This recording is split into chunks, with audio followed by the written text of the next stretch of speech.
ব্যবসা তো করে চলেছেন বা শুরু করেছেন বা শুরু করার প্রস্তুতি নিচ্ছেন, কিন্তু একজন ব্যবসাদার হিসেবে নিজের ব্যবসায় কি করা উচিত আর কি করা উচিত না, এই শিক্ষামূলক আলোচনায় আমি বাদল বিডি লার্নিংয়ে আপনাদের স্বাগত।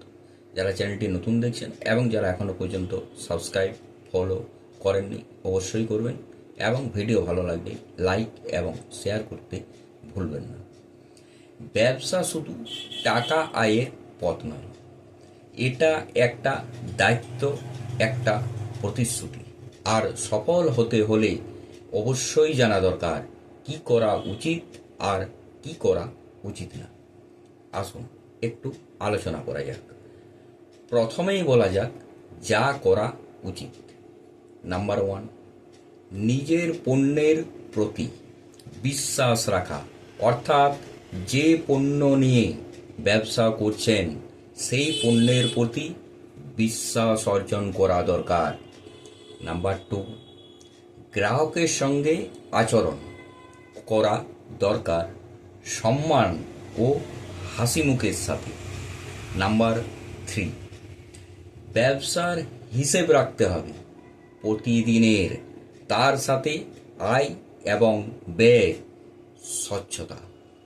নাম্বার 4, নতুন কিছু শেখার মানসিকতা রেখে চলা দরকার।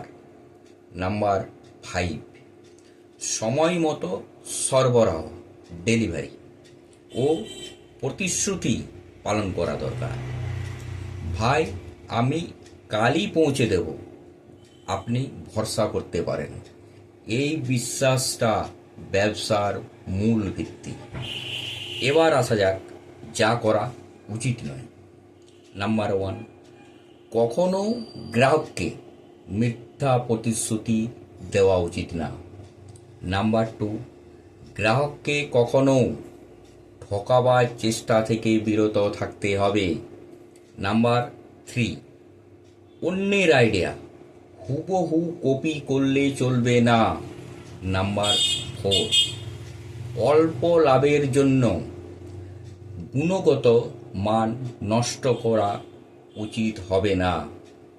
নাম্বার 5, এবং সবচেয়ে গুরুত্বপূর্ণ হলো ব্যর্থ হলে হতাশ হয়ে পড়লে হবে না।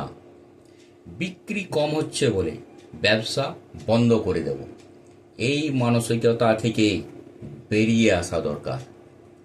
সবশেষে বলবো, ব্যবসা মানে প্রতিদিন শেখা। আজ ভুল করলে কাল সেই ভুল থেকেই অভিজ্ঞতা পাওয়া যায়। নমস্কার, সুস্থ থাকুন, ভালো থাকুন, দেখতে থাকুন বিডি লার্নিং।